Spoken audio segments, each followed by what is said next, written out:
दा बर' माहारियारि फरायसा आफादनि जोबथा थांखिया उदांस्रि, जाय उदांस्रिखौ जोंनि बर'फ्रा भारत हादराव थानानैनो समान मोनथाय लानानै बर' हारि हिसाबै मोनसे गेरेमसा हारि दानो हागोन, नै बेसो जोंनि गुबै मोनसे बनसुनि थांखि। बे समाव आं नोंथांमोननिसिम मोनसे आपडेट लानानै फैलायबाय दे नोंथांमोना भिडिअ क्लिप्सनि गेजेरजों एसेबाबो मिथिखाबाय जानो हागौ दे आं मानि सोमोन्दै आपडेट लाबोदों। दा बेनो जाहैबाय बनसुनि नैथि गायसनथाइ सान फालिनाय लोब्बा लानानै बनसुनि आफादगिरि बनजित मन्जिलआ जे बनसुनि सोमोन्दै माखासे बाथ्रा फोरमायदों। दे बनसुनि थांखिया मा, बनसुआ मा थांखि लानानै जोनोम जाया आरो बनसुआ मा मा हाबा मावनो थांखि लाबावदों बेफोरखौ गुवारै खेंफोरथि होदों। दा बिथांनि बे खेंफोरथिखौ खोनासंलांदो। खोनासंनायनि सिगां नोंथांमोना आंनि ब्रह्म आपडेट चेनेलखौ साबस्क्राइब खालामाखैबा साबस्क्राइब खालामनानै होदो, जाहाथे आं नोंथांमोननिसिम गोदान गोदान आपडेटखौ थाबैनो दैथायहरनो हायो। दा नोंथांमोना खेंफोरथिखौ नायलांदो। बर' माहारियारि फरायसा आफादनि मावख'आव दिनैनि बे सेकेन्ड फाउन्डेसन डे, नैथि गायसनथाइ सान, बेखौ गाजा गोमजायैनो फालिबाय।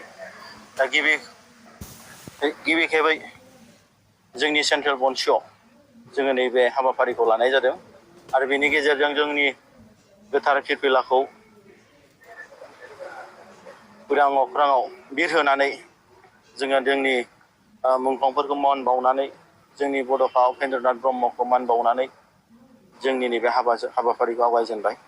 दा बर' माहारि फरायसा आफादा थांनाय 2022नि 7 थारिख फेब्रुवारियाव जोंनि नैबे देबोरगावनि जे गोथै हाखराव मुंख्लंफोरखौ मान बावनानै दिनै जोनोम मोनदों आरो दिनै बर' माहारि फरायसा आफादा फैबाय थानाय समाव बर' हारिनि रैखाथि, थामोनथा आरो बर' हारिखौ जोङो दिनै मोनसे गेरेमसा हारि दानो थाखाय जि जों सिमां सुजुदों, बे थांखिखौ जों दिनै जानजि खाफ्रानानै जों आवगायलांगासिनो।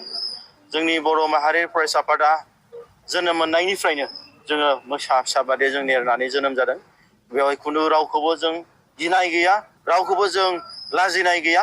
बर' हारिनि थामोनथानि थाखाय जोङो दिनै गोदान जोलै आरो जोलैसाफ्रा फैबाय थानाय जोंनि इयुन, जोंनि फंबाय बिनानावमोननि थाखाय जों दिनै बिखा फोदानानै बर' माहारियारि फरायसा आफादाव थानानै जों खामानि मावगासिनो दं।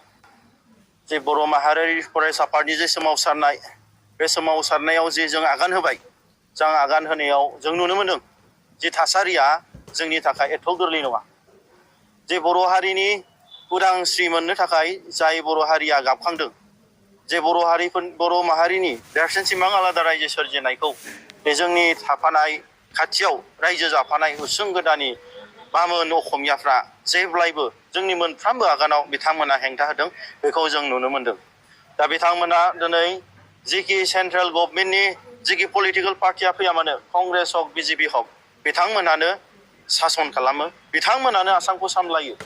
दा आसामावहाय जोंनि बर'फ्रा जेसेबां जों खस्थ' मोनदों, बेसेबां गादब जादों, नाख्रेब जादों, दा बेफोरखौ नायनानै आरो जोंनि जे सोमावसारनायाव जों प्रेक्टिकेलि मोनदों, बे दिनै गोरलै बाथ्रा नङा। नाथाय बर' माहारि फरायसा आफादा जि जोङो मोसा फिसा बादि नेरनानै जों जोनोम मोनदों, बेवहाय खुनु बिथांमोननि पलिसि, बिथांमोननि स्ट्रेटेजिखौ जों गिनो थाङाखै, बिथांमोननि जे गादबनायखौ जोङो मानिनो थाङाखै।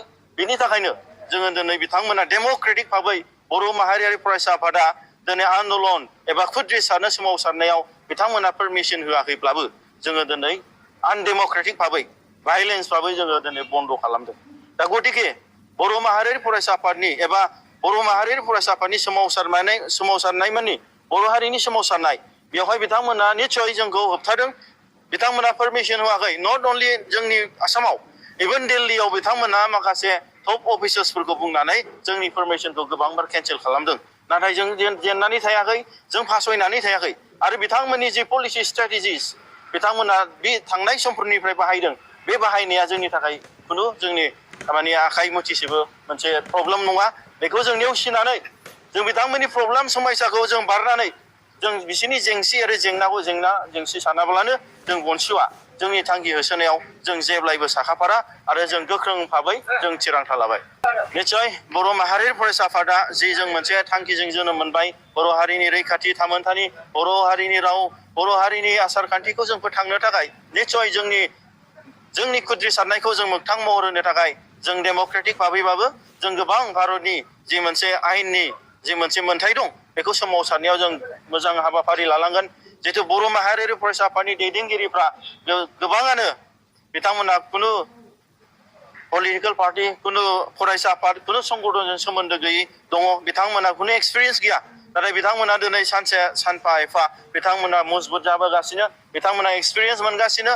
जिहेतु मोनसे सम लागोन, बे समनि गेजेरजों बनसुनि जि मोनसे थांखिखौ जों होसोगोन आरो निश्चय जों मोगथां महर होनायाव जोङो गोख्रों भाबै जों जाफुंसार होगोन।